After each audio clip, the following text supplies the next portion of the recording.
Hello दोस्तों, आप सभी का मेरे YouTube चैनल में स्वागत है। आज हम पढ़ेंगे अध्याय 3 ऊष्मा और ताप का लेक्चर 5, जिसमें आज का हमारा टॉपिक है गैसों में ऊष्मीय प्रसार, जिसको इंग्लिश में हीट एक्सपेंशन इन गैसेस भी कहते हैं। तो इस टॉपिक में आगे बढ़ने से पहले चलिए हम लोग कल का क्वेश्चन देख लेते हैं, फिर इस टॉपिक में आगे बढ़ेंगे।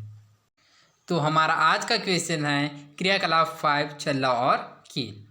तार का एक ऐसा छल्ला बनाएं जिसमें से कील का सिर आसानी से निकल पाए। तो तार का एक ऐसा छल्ला बनाते हैं जिसमें जो कील का सिर है वो आसानी से निकल पाए।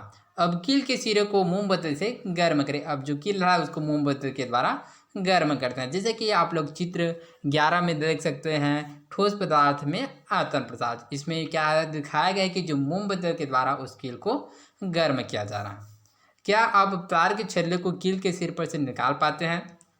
नहीं। आपस में चर्चा करें कि ऐसा क्यों होता होगा। तो ऐसा इसलिए होता है क्योंकि जब कील को क्या देते हैं, मोमबत्ती के द्वारा गर्म या फिर ऊष्मा देते हैं, तो उस कील में क्या होता है, प्रसार होता है। उस कील का क्या होता है, आयतन प्रसार, अर्थात उसके लंबाई, चौड़ाई और ऊंचाई में प्रसार अर्थात वृद्धि होता है, जिसके कारण जो अब तार के छल्ले हैं को कील के सिर पर से निकाल नहीं पाते हैं। आई होप आप लोगों को समझ आया होगा। तो चलिए बढ़ते हैं हमारे आज के टॉपिक में। तो हमारा आज का टॉपिक है गैसों में ऊष्मीय प्रसार, जिसको इंग्लिश में हीट एक्सपेंशन इन गैसेस भी कहते हैं। गर्म करने पर गैसों का प्रसार ठोसों व द्रव की तुलना में अधिक होता है। ओके, तो जो गर्म करने पर जो गैस का जो प्रसार होता है वह ठोस एवं द्रव की तुलना में अधिक होता है। गैसों में भी द्रव की ही तरह केवल आयतन प्रसार संभव है। ओके, तो जो इसको याद रखिएगा कि जो गैस एवं द्रव में क्या होता है, आयतन प्रसार होता है। ये प्रसार दो प्रकार का होता है। तो चलिए देखते हैं इसके जो प्रकार है, जिसके जो प्रसार है वह उसके प्रकारों को। पहला है नियत दाब पर। यदि नियत दाब पर गैस का ताप बढ़ाया जाए तो गैस का आयतन बढ़ेगा।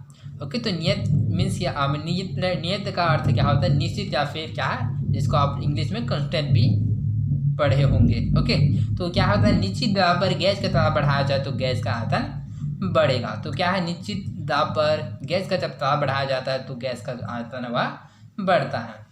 इस प्रकार के प्रसार गुणांक को आयतन प्रसार गुणांक कहते हैं। तो इस प्रकार के जो प्रसार गुणांक होता है उसी को ही आयतन प्रसार गुणांक कहते हैं। जैसे कि हम लोगों ने पिछले लेक्चर में आयतन प्रसार गुणांक के लेक्चर के डेफिनेशन के बारे में जाना था कि जो ताप में वृद्धि करने पर किसी वस्तु के आयतन में जो परिवर्तन अर्थात लंबाई, चौड़ाई और फिर ऊंचाई में जो परिवर्तन होता है उसी को क्या कहते हैं, आयतन प्रसार गुणांक कहते हैं। जैसे कि आप लोग इसमें देख सकते हैं कि जो गैस का ताप बढ़ा मतलब ताप में वृद्धि करने पर क्या है, गैस का आयतन क्या होता है, बढ़ता है, अर्थात लंबाई, चौड़ाई एवं ऊंचाई में क्या होता है, वृद्धि होता है। ओके, किसी गुब्बारे को ऊष्मा देने पर उसके भीतर की हवा गर्म होकर फैलने लगती है।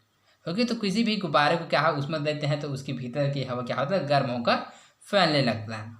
यह आप गुब्बारे के बढ़ते आयतन से देख सकते हैं। ओके, तो जब कभी क्या है गुब्बारे को फैलाया जाता है तो उसके आयतन में क्या होता है, वृद्धि होता है। उसका दाब तो क्या होता है, नियत रहता है, निश्चित रहता है, किंतु उसके जो आयतन उसके लंबाई और चौड़ाई और ऊंचाई में क्या होता है, वृद्धि होता है। अतः गैस का आयतन प्रसार गुणांक बराबर आयतन में वृद्धि डिवाइडेड बाय प्रारंभिक आयतन गुणा ताप वृद्धि।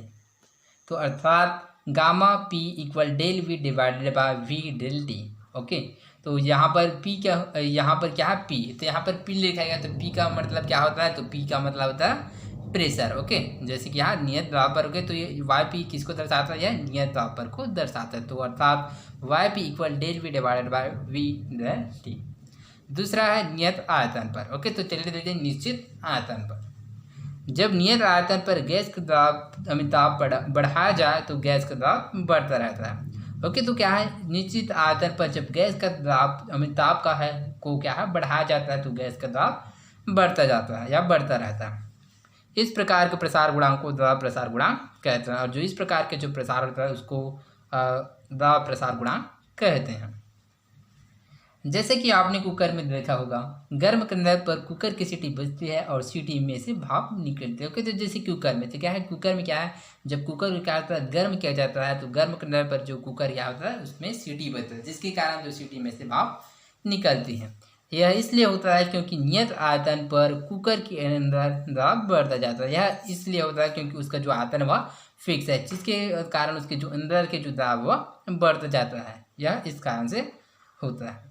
अतः गैस का दाब प्रसार गुणांक बराबर दाब में वृद्धि डिवाइडेड बाय प्रारंभिक दाब गुणा दाब वृद्धि, अर्थात gamma V equal del P divided by P del T. Okay, तो जैसे कि आप लोग डेल वी से समझ गए होंगे कि जो डेल वी क्या है, नियत आयतन पर को दर्शाता है, और जो वी है उसको क्या है, वॉल्यूम अर्थात आयतन को दर्शाता है। क्रियाकलाप 7, कांच की एक छोटी सी खाली बोतल के मुंह पर पानी की कुछ बूंदें लगाए और मुंह के सिक्के से ढक दे। ओके, तो कांच की एक छोटी सी खाली बोतल लेते हैं, उसके मुंह पर क्या आता है, कुछ पानी की कुछ बूंद लगाता है और मुंह को क्या है, सिक्के से ढक देते हैं। अब हाथों को आपस में रगड़ कर गर्म करें और आधा मिनट के लिए बोतल को हाथ से पकड़े। ओके, तो हाथ को क्या है, आपस में रगड़ कर क्या आधा मिनट के लिए उस बोतल को हाथ से पकड़ते हैं। आपको सिक्का नाचता नजर आएगा। ओके, तो जो सिक्का है वह नाचता नजर आता है। सोचिए ऐसा क्यों हुआ होगा। यह गैस का किस प्रकार का प्रसार है, नियत आयतन पर प्रसार या नियत दाब पर प्रसार। ओके, तो इस क्वेश्चन का आंसर हम लोग कल देखेंगे। प्रश्न, गैसों और द्रवों में केवल आयतन प्रसार ही क्यों संभव है। ओके, तो इन प्रश्नों को हम लोग कल देखेंगे। तो आज के लिए बस इतना ही, मिलते हैं अगले वीडियो में। धन्यवाद।